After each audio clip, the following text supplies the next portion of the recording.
할렐루야. 주의 은혜와 평강이 여러분과 함께 하시기를 축원합니다.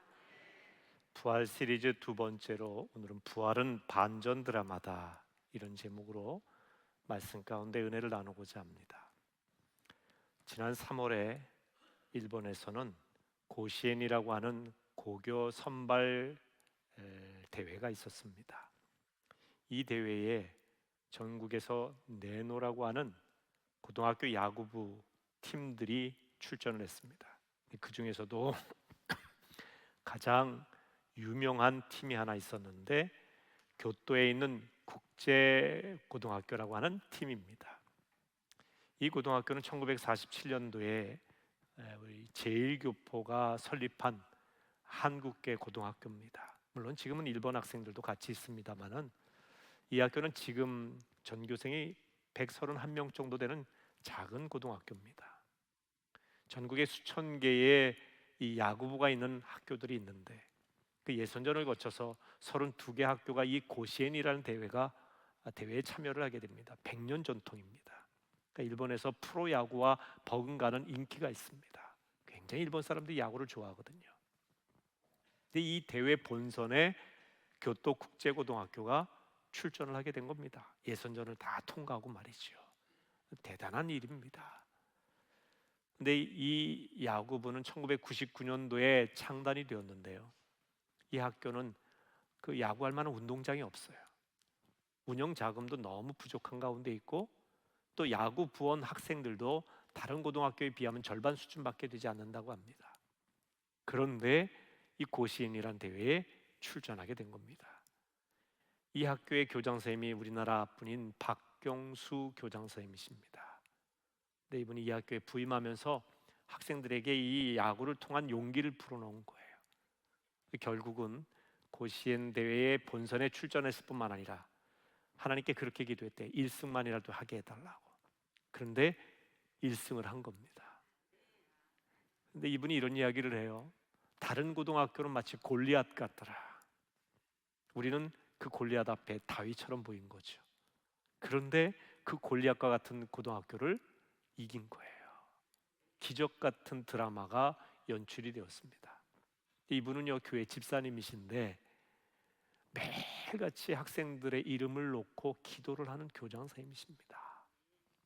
그러니까 저도 요즘 우리 성도들의 이름을 불러가며 하나님 앞에 성전에서 이 지명 기도를 제가 하고 있습니다.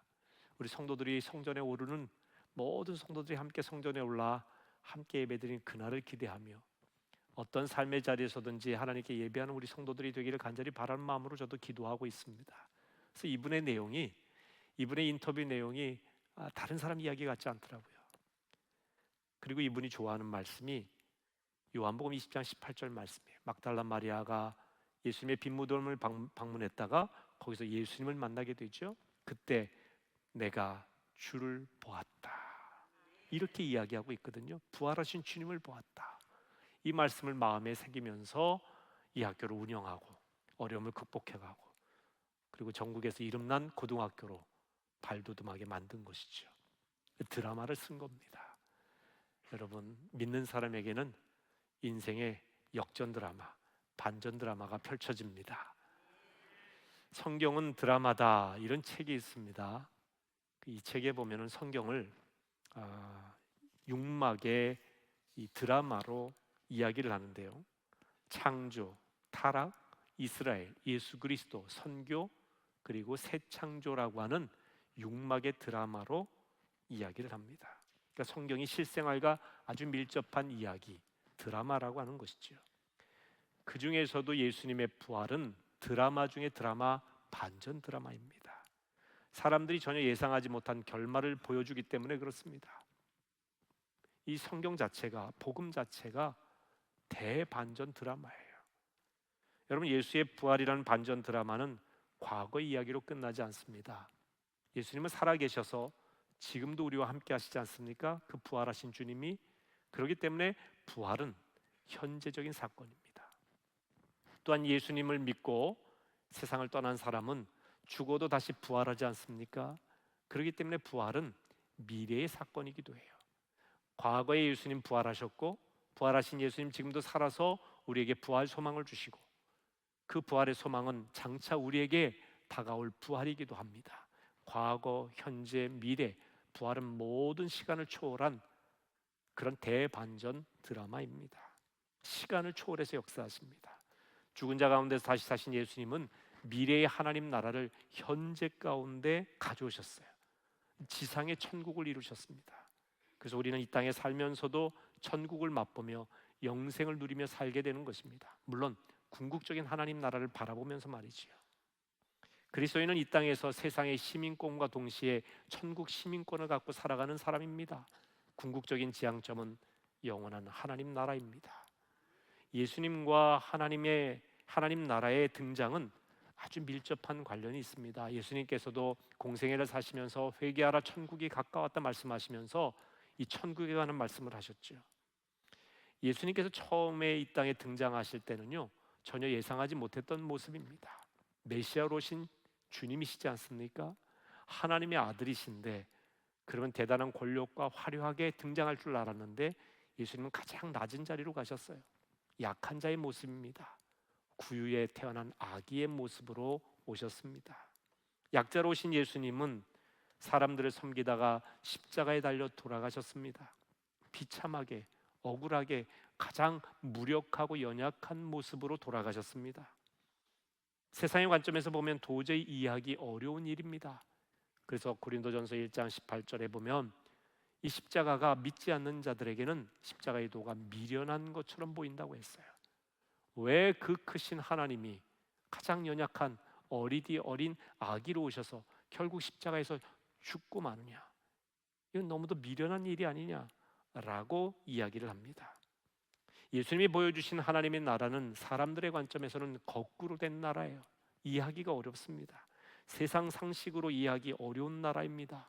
그런데 거꾸로 된 나라, 세상 상식으로 이해하기 어려운 나라, 이 하나님 나라에는 세 가지 의미가 있습니다. 그것은 하나님 나라에 들어가는 방식도 똑같이 거꾸로 들어간다는 것입니다. 거꾸로 들어간다는 말은 이런 의미예요. 세상의 상식으로 보면 타종교에서도 이걸 추구하는데 자신의 혼신의 노력을 통해서 구원에 이른다고 생각을 합니다.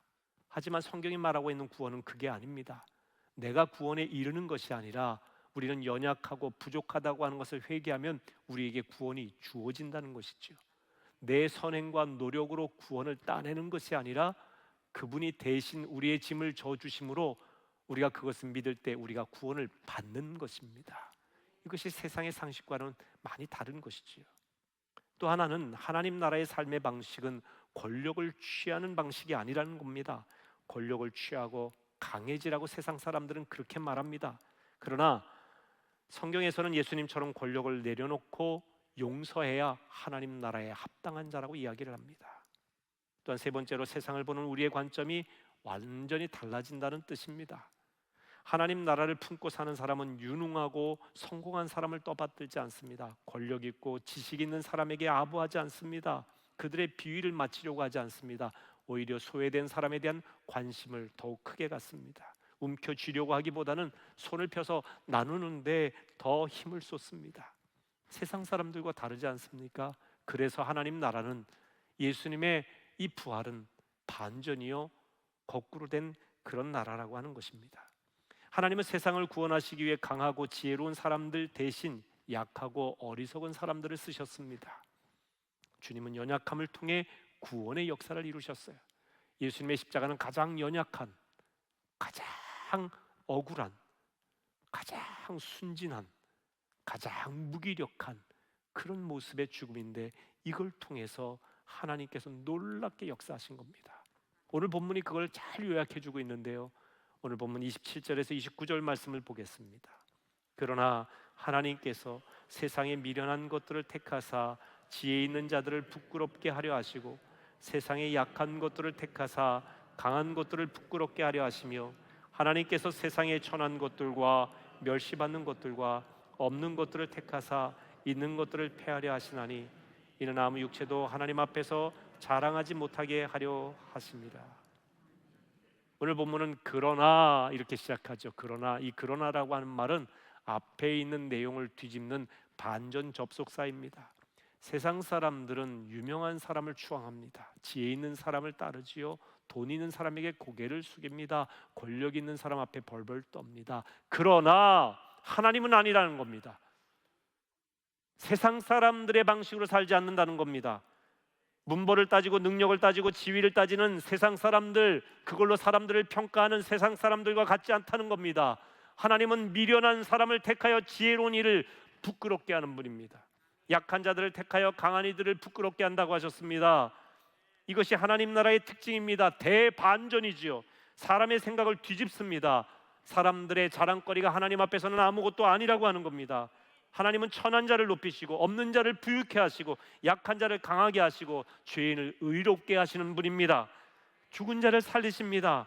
하나님은 그래서 십자가에 달려 돌아가신 예수 그리스도를 다시 살리셨습니다. 우리가 예수를 제대로 믿으면 이런 대반전을 경험하게 되는 겁니다. 성경은 대반전 드라마예요. 성경 제대로 읽어보면 성경처럼 재미있는 드라마가 없습니다. 우리나라 고전소설에는 대반전 이야기들이 많이 있죠. 아주 재밌는 이야기들이 많이 있는데 저는 그 중에서 춘향전이 이 대반전 소설의 백미라고 봅니다. 이몽룡에 대한 절개를 지킨 성춘향이 그 마을에 부임한 사또 변학도에게 끝까지 절개를 지키다가 고문도 당하고 옥에 갇히지 않습니까? 절개를 무너뜨리면 되는데 끝까지 지킵니다. 한양에서 돌아온 이몽룡은 거지꼴이 됐어요. 과거 시험 보러 간다고 하는 그가 사람들이 보기에는 과거에 실패하고 완전히 엉망진창이 된 그런 모습이었습니다. 그러니까 옥에 갇힌 춘향이도 그의 엄마 월매도 이제 우리 인생 다 끝났구나. 이 이몽룡이 이런 거지꼴이 되었으니 우리도 이제 거지 신세구나, 인생 끝났구나 생각을 했습니다. 춘향이가 변학도에게 이제 처벌을 받는 마지막 그 신문을 당하는 그 자리에 암행어사 출퇴하면서 막 이몽룡이 등장하는데 저는 이 춘향전 영화 볼 때 왜 제 가슴이 그렇게 떨리고 변학도 너 이제 죽었어 그런 마음이 막 생기고 말이죠. 우리 결말 다 하는데 보고 또 봐도요 반전의 재미가 있어요. 죽을 줄 알았던 춘향이가 살아나지 않습니까? 거지인 줄 알았더니 이몽룡이 암행어사가 된 거 아닙니까? 변학도가 승승장구하는 줄 알았는데 결국은 암행어사인 이몽룡 앞에 무릎을 꿇게 되는 거 아니겠습니까? 이 반전이죠. 반전에 반전이 일어난다고 어떤 연예인은 그렇게 이야기하던데 이 성경이 그렇습니다. 하나님의 나라는 인간의 관점과 생각을 뒤집어 엎는 대반전의 나라예요. 성경은 처음부터 끝까지 하나님의 대반전 이야기입니다. 예수의 부활은 대반전 드라마의 정점입니다. 구약시대로 가보면요, 구약시대에는 두 가지 철칙이 있었어요. 하나는 여성들에 관한 것인데 다산과 미모 중심의 여성관이었습니다. 그때 시대 정신 자체가 말이죠. 그래서 아이를 낳지 못하면 큰 죄를 지은 여인처럼 취급을 받았어요. 또 하나의 철칙이 있었는데 그것은 맏아들에게 모든 재산을 상속하는 장자권의 법칙입니다. 그래서 구약 시대에 그 시대의 정신이 그랬다는 거예요. 세상적인 정신이. 근데 구약 성경에 보면 하나님께서는 이런 시대 정신을 깨트리십니다. 보세요. 세상 사람들은 맏아들에게 관심을 가지고 맏아들에게 모든 재산을 물려주고 맏아들 중심으로 살아가는 세상의 이런 정신이었지만 그러나 하나님께서는요 동생들을 쓰셨어요. 가인의 제사 받지 않으시고 동생 아벨의 제사를 받으셨습니다. 하나님께서는 이 이스마엘이 먼저 태어났는데 하갈에게서 난 이스마엘 형을 쓰신 게 아니라 동생 이삭을 쓰셨습니다. 쌍둥이 형제 중에 형 에서가 아니라 동생 야곱을 쓰셨습니다. 야곱의 12아들 중에 첫 아들 루벤을 쓰신 것이 아니라 11번째 아들인 요셉을 쓰셨지요. 여러분 이 다윗 보세요. 8형제 중에 막내예요. 성경에 막내라는 말은 하카타라는 표현을 씁니다. 히브리어로.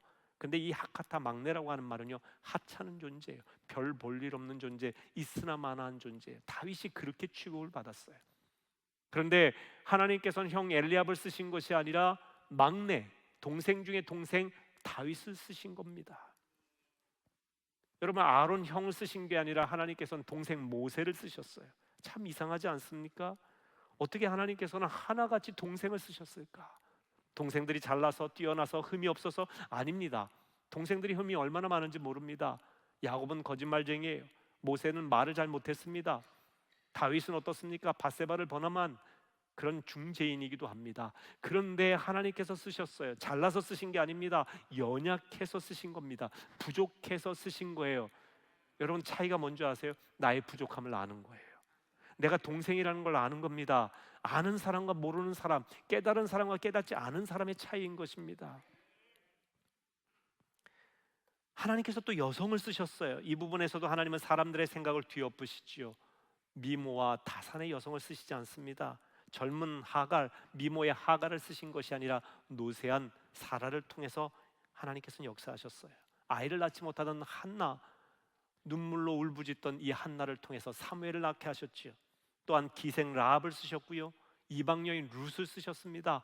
당시 사람들에게 이런 여인들이 아웃사이더입니다. 주류가 아니에요. 소위 비주류입니다. 그런데 하나님께서 이들을 쓰셨습니다. 일반적으로 사람들은 더 힘을 얻고 더 오래 살고 더 성공하는 것을 원하지요. 그런 사람들의 이야기를 듣기를 원합니다. 오늘날 매스컴에서도 그런 사람들을 비춰주지 않습니까? 그런데 성경의 메시지는 다릅니다. 사람들은 1등을 쓰지만 하나님께서는 2등도, 아니 꼴찌도 쓰신다는 거예요. 성경의 일관된 메시지는 하나님은 죽음을 통한 삶과 연약함을 통한 승리를 주신다는 겁니다. 다윗의 예를 들면 골리앗 앞에 다윗은 얼마나 연약한 존재입니까? 전쟁의 경험도 없습니다. 무기도 제대로 갖춰져 있지 않습니다. 목소리도 엘라 골짜기를 쩌렁쩌렁 울리던 이 골리앗 앞에 이 다윗의 목소리가 들리기나 했겠습니까?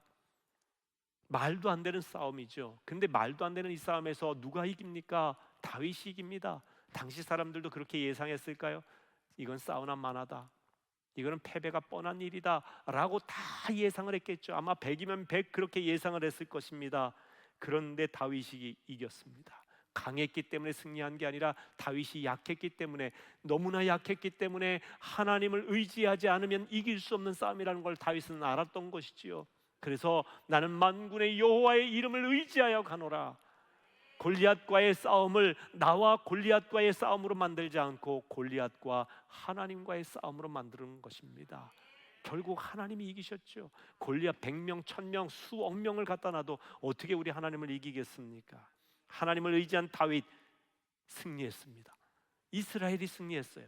대반전이 일어난 것입니다. 여러분, 내가 연약함을 고백하는 그 사람을 하나님께서 쓰시는 겁니다. 다윗 이야기뿐만 아니라 구약에 보면 하나님은 주류가 아니라 비주류, 중심에 있는 사람이 아니라 소외된 사람들을 주님께서 쓰시고 그들에 대해서 관심을 가지셨어요.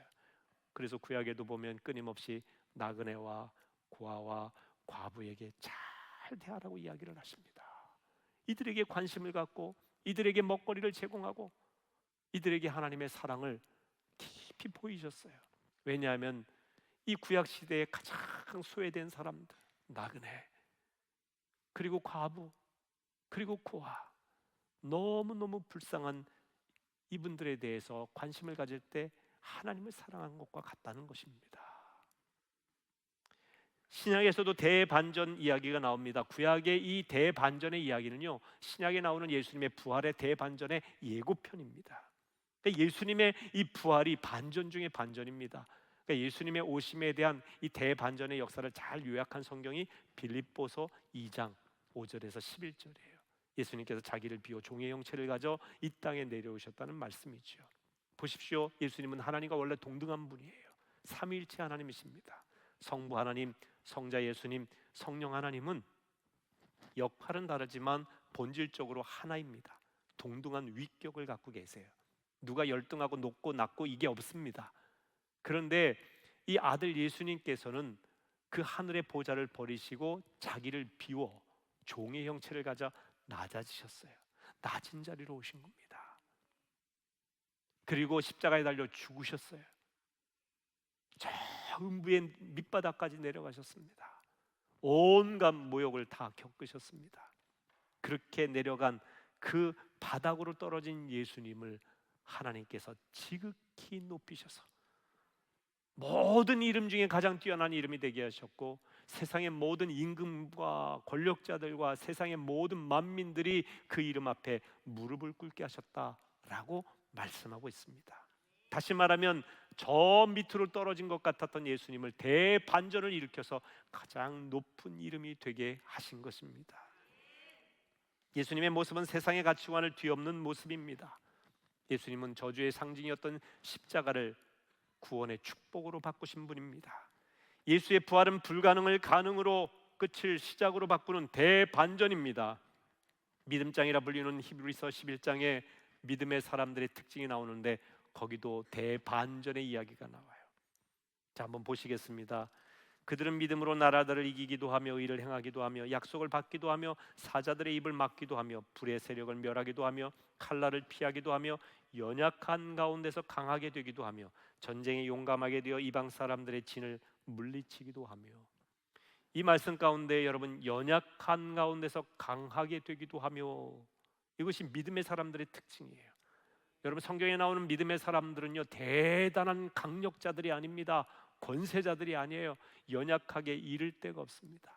구약 성경 사사기에 보면 하나님께서 이 전쟁 가운데 고통을 당하는 이스라엘 백성들을 구원하기 위해서 사사들을 쓰시는데, 그 사사들을 쓰는 그 사사들 하나하나 면면을 보면 다 현찮은 사람들이에요. 내가 어떻게 사사가 됩니까? 내가 어떻게 지도자가 됩니까? 나는 왼손잡이입니다. 나는 문벌이 좋지 않습니다. 가문이 좋지 않습니다. 나는 연약한 존재입니다. 할 줄 아는 게 없습니다. 이런 사람들, 나는 여자입니다. 나는 도덕적으로 깨끗하지 못합니다. 나는 첩의 아들입니다. 이런 사람들을 하나님께서 쓰시는 거예요. 이런 사람들을 통해서 하나님께서 주류를 부끄럽게 하시는 겁니다. 세상의 역사를 바꿔 가셨습니다. 여러분, 그렇다고 하나님은 부자, 왕, 학자들 거부하시고 물리치신다, 이런 뜻이 아닙니다. 모든 계층의 사람들 다 쓰십니다. 누구든지 예수 믿으면 구원받습니다.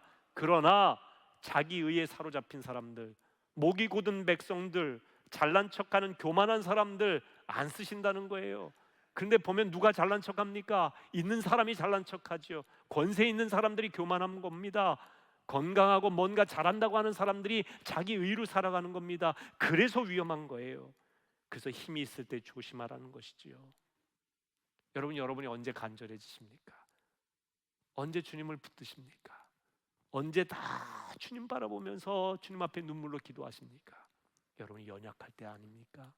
실패할 때 아니신가요? 어려울 때, 힘들 때 아니십니까? 사람들이 고난을 만날 때 두 가지 반응을 보입니다. 하나님 안 계신 거 아닌가 하면서 떠나는 경우가 있고요, 그 고난 가운데 나는 하나님밖에 없습니다. 세상 의지에도 아무 소용이 없는 걸 깨달았습니다. 주님밖에 없습니다. 고난 가운데 주님을 붙드는 사람이 있다는 거예요. 연약함이 우리를 강하게 만드는 비결이 거기 있어요. 다윗이 골리앗 앞에 나는 연약한 존재라는 걸 몰랐겠습니까? 나는 저 사람의 상대가 되지 않는다는 걸 알았죠, 모든 면에서. 그러나 내게는 만군의 하나님 여호와 계시다는 걸 믿었던 거예요. 나는 연약하지만 그분은 강하시다는 거죠. 예수님은 부자가 하나님 나라 들어가는 것이 낙타가 바늘귀로 들어가는 것보다 어렵다고 하셨어요. 당대의 생각을 뒤집어 엎으신 겁니다. 예수님 당시에는요, 부자는 의인이라고 그렇게 평가를 받았어요. 저 사람이 부자가 된 것은 하나님 앞에 의로웠기 때문에 축복을 받은 것이다. 건강한 사람이 의인이에요. 병든 사람들은 죄인이에요. 당시의 사고방식이 그랬어요. 근데 예수님은 전혀 달랐죠. 예수님 당시에는요, 바리새인들이 의인이었어요. 율법을 지킨다. 근데 예수님은 그들은 위선자다. 겉과 속이 다르다. 부자가 하나님 나라 들어가기 더 어렵다. 왜? 부자는 자기 공로, 자기 의로 이렇게 된 걸로 착각을 해서 하나님 찾지 않는다는 거죠. 여러분, 가난할 때 간절해지지 부유할 때 간절해지지 않습니다. 부유해지면요, 놀러 가시는 날 정신 없어져요. 그 부에 취해서 하나님 모르고 하나님 등지고 삽니다. 이스라엘 백성들이 그랬어요. 성경의 역사도 보고 역사적으로도 보면 여러분, 부자 되고 부유해지고 풍성해지는 것 너무 좋아하지 마세요. 거기에 머물면 하나님 앞에 간절해지지 않습니다. 진짜 중요한 걸 잃어버리게 돼요. 영원한 걸 잃어버리게 됩니다. 그래서 사실 힘 있고 돈 있고 지식 있는 사람 예수 잘 안 믿으려고 하죠. 그래서 하나님께서 약하고 가난한 사람들을 들어서 그들을 부끄럽게 하신다고 하는 것이 그런 의미인 것입니다. 예수님의 말씀과 삶을 집중해서 기록한 복음서에도 보면 대반전 이야기가 많이 있는데 그 중에서 누가복음이 특별히 대반전 이야기가 많이 나와요. 누가라고 하는 의사가 썼는데 누가는 이 누가복음과 사도행전을 쓴 저자입니다. 기자라고 말하죠. 직접 자기가 썼다기보다는 성령의 감동에 의해서 썼으니까 그 감동에 기록한 기자입니다. 누가복음은 이방인과 소외계층에게 복음을 전하기 위해 기록이 되었습니다. 그래서 누가복음은 유난히 소외된 이방인들, 또 병자들, 여인들에 관한 기록이 많습니다. 누가복음 13장 30절에 보면 나중된 자로서 먼저 될 자도 있고 먼저 된 자로서 나중될 자도 있느니라. 반전이죠. 나중된 자가 먼저 될 수 있어요. 신앙생활 늦게 했다고 여러분 낙심할 필요 없습니다. 신앙생활 먼저 했다고 교만하지 마세요. 신앙에도 반전이 일어납니다. 누가복음에는 사마리아인 이야기가 유난히 많이 나옵니다. 당시 유대인들은 사마리아인을 개 취급했습니다. 열등한 인종으로 여겼어요. 그러나 예수님은 누가복음 10장에서 선한 사마리아 사람의 비유를 들면서 너희도 가서 그 사람처럼 이웃에게 사랑을 베풀라고 말씀을 하십니다. 누가복음 17장에 보면은 나병에 걸려서 고통당하던 사람들 10명이 함께 있었는데 예수님이 이들을 고쳐주셨어요. 근데 이들 중에 예수님께 와서 다시 감사한 사람은 사마리아 사람 한 명밖에 없다고 하면서 그 사람을 칭찬하고 축복하셨습니다. 사마리아인에 대한 긍정적인 시선을 보이셨어요. 당시의 사람들의 생각을 완전히 뒤집어 엎으신 거죠. 또한 예수님은 당시 멸시받는 세리에 대해서 긍휼히 여기는 마음이 있었습니다. 로마 통치하에서 자기 민족인 유대인들의 혈세를 거두어서 로마 정부에 갖다 바치는 일을 했던 사람들이 세리들이에요. 마치 우리나라가 일제시대 때에 일본의 앞잡이가 되어서 우리나라 사람들 세금 걷어다가 일본 정부에 갖다 바치는 일을 했던 일본 앞잡이와 같은 사람들이 세리예요. 이뻐할 수 있겠습니까? 매국노죠. 배신자죠. 동족을 괴롭히는 원수 아닙니까? 사람들이 그런 인식을 가졌는데 예수님은 이 세리를 긍휼히 여기셨어요. 누가복음의 세리에 대해서 6번 언급하고 있는데 모두 부정적이지 않아요. 또한 누가복음 19장에 보면은 세리장이었던 이 삭개오가 예수님 만나서 변화된 이야기를 드라마틱하게 이야기하고 있습니다. 삭개오 이야기는 누가복음 19장에만 나와요. 다른 복음서에 나오질 않아요. 그러니까 누가복음은 계속해서 당시의 세리, 또 사마리아인, 또 그리고 무시당하던 아이들에 대한 관심도 누가복음에 많이 비춰지고 있습니다. 예수님께서는 당시 사람들이 어린아이들을 무시했지만 예수님은 그런 아이들이 내게 오는 걸 금하지 말라고 하셨습니다. 하나님 나라가 이런 자의 것이라고 말씀하셨죠. 당시 환자들은 죄인 취급을 받았습니다. 환자 중에서도 나 환자는 사람들과 접촉할 수 없이 격리된 생활을 해야 됐어요. 병으로 고통당하기도 했지만 사회적으로 격리된 그 사회적으로 소외된 아픔도 있었습니다. 사람들은 그 병의 전염이 될까 두려워해서 격리를 시켰는데 예수님께서는 그 나 환자들의 손을 잡아주셨습니다. 그러면서 병으로 고통당하는 그들을 치료할 뿐만 아니라 사회적인 고립에서 그 아픔을 씻어주었던 그런 분이십니다. 당시 여자들은 숫자에도 포함되지 않았는데 누가복음에는 다른 복음서에 없는 13명의 여자들이 등장합니다. 나인송 과부 이야기도 누가복음에만 등장을 합니다. 향유를 붓고 머리털로 그분의 발을 닦은 죄 지은 여인을 예수님께서는 용납하셨습니다. 예수님이 돌아가신 후에 무덤에 제일 먼저 가서 방문한 이들이 여인이라고 누가복음은 그것을 기록하고 있습니다. 또한 누가는 예수님이 가난한 사람에게 얼마나 깊은 관심이 있었는지 이야기합니다. 예수님은 복음이 가난한 자들을 위한 기쁜 소식이라고 하는 것을 누가복음을 통해 말씀하십니다. 제자들에게 가난한 자를 구제하라고 하셨고요, 가난한 자들을 가족처럼 자기 집으로 초대하라고까지 하셨어요. 당시에 가난한 자, 죄인, 세리, 이런 여인들 다 무시하고 죄인 취급하고 비주류요 소외된 아웃사이더들입니다. 그런데 예수님의 관점은 이런 관점을 뒤집어 엎으신 것입니다.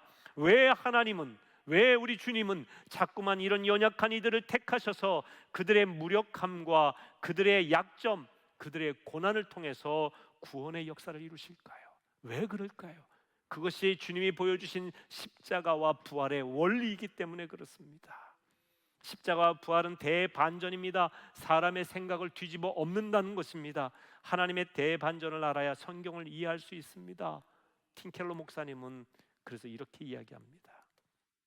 예수님의 성육신과 죽음과 부활이 기쁜 소식인 까닭은 그분이 우리와 자리를 바꾸심으로써 놀라운 사랑을 보여주셨기 때문이다. 그분이 하늘에서 땅으로 내려오셨기 때문에 우리는 땅에서 하늘로 갈 수 있다. 부요하신 그분이 가난해지셨기에 우리는 그분의 가난을 통해 부요해질 수 있다. 그분이 죄가 되셨기에 우리는 죄가 되신 그분을 통해 그분 안에서 하나님의 의가 될 수 있다. 그분에게 저주가 임했기에 우리에게 복이 미친다. 이것이 복음이다. 기가 막힌 이야기죠. 그분이 저주를 받으셨기 때문에 우리에게 복이 된 거예요. 그분이 죽으셨기 때문에 우리가 살아나는 거고, 그분이 죄인처럼 달려 돌아가셨기 때문에 우리가 의인이 된 것이고, 그분이 땅에서 내려오셨기 때문에 우리가 하나님 앞으로 갈 수 있는, 하늘로 갈 수 있는 길이 열리게 된 것이고, 대반전이죠. 자리를 막 바꾸어 주신 것입니다.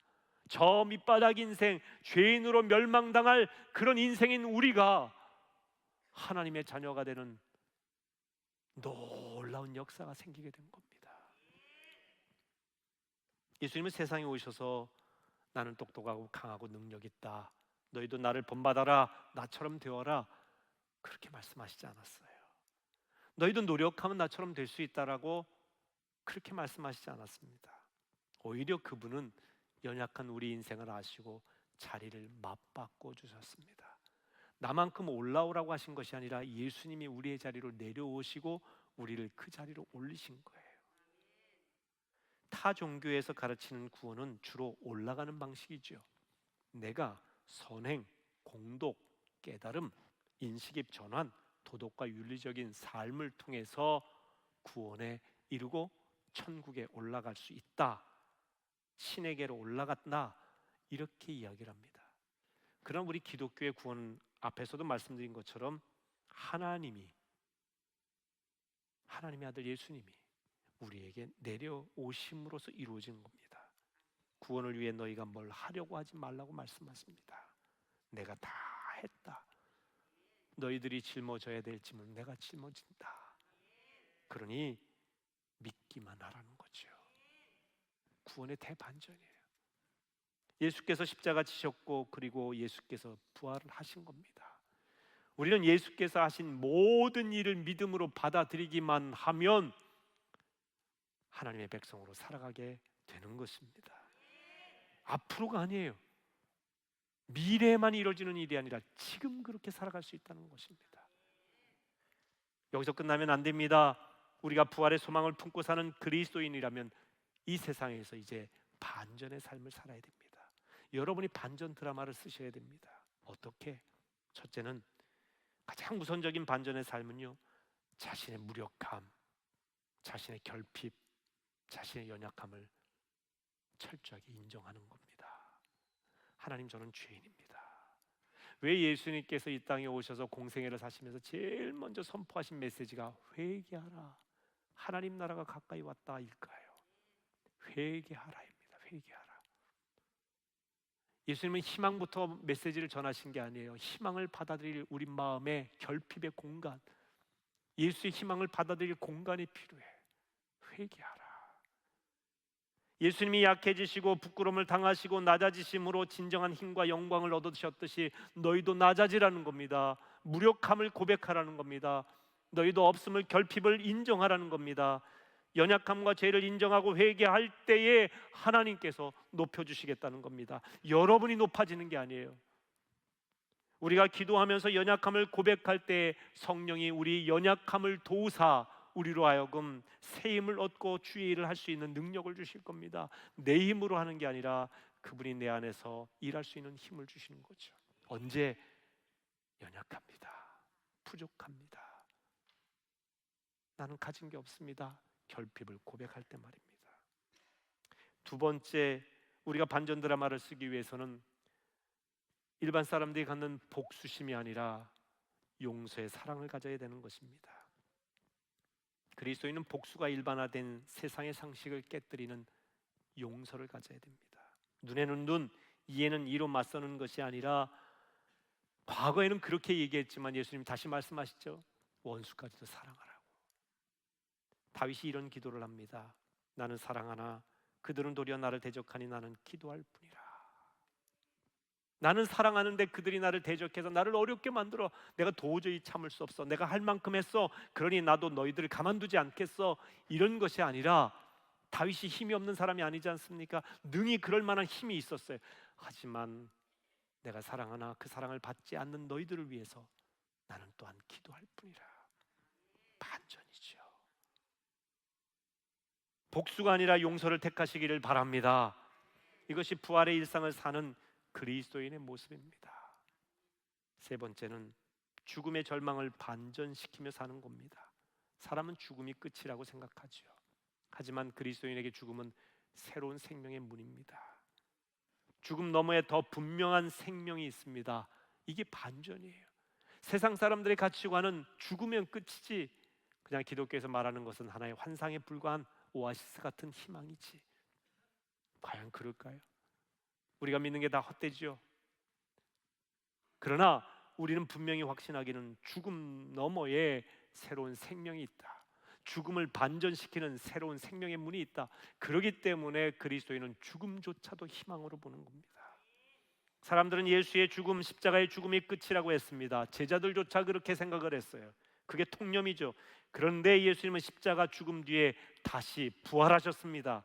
부활하신 주님이 지금도 우리와 함께 계십니다. 우리로 하여금 부활의 산 소망을 가지고 살아가도록 만드시는 것입니다. 그래서 예수님의 부활을 부활절로만 끝내지 마시고 매일의 삶 속에서 부활의 소망을 가지고 승리하시기를 축원합니다. 마지막으로 주 안에서만 자랑하십시오. 자, 오늘 본문 마지막 절 보겠습니다. 31절입니다. 기록된 바 자랑하는 자는 주 안에서 자랑하라 함과 같게 하려 함이라. 사람들은 자기 자랑이 요즘 굉장히 바쁜 그런 시대죠. 자기 PR에 분주한 시대입니다. 자녀에 대한 자기 PR도 있고요. 또 내가 가진 것에 대한 PR도 있고, 내가 이만한 학력을 가졌다는 것에 대한 PR도 있고, 나는 이러이러한 사람들을 안다고 하는 자랑도 있습니다. 여러분, 자랑거리 많겠죠. 그런데 성경은 세상 사람들이 말하는 일반적인 자랑거리 안에 살지 말고 주 안에서 자랑하라. 주님을 자랑하라. 너희가 주 안에 있음을 자랑으로 삼아라. 여러분, 우리가 주 안에 있으면요, 딴 근심 없어요. 주 안에 있는 나에게 딴 근심 있으랴. 십자가 밑에 나가 내 짐을 풀었네. 네, 주 안에서 자랑하세요.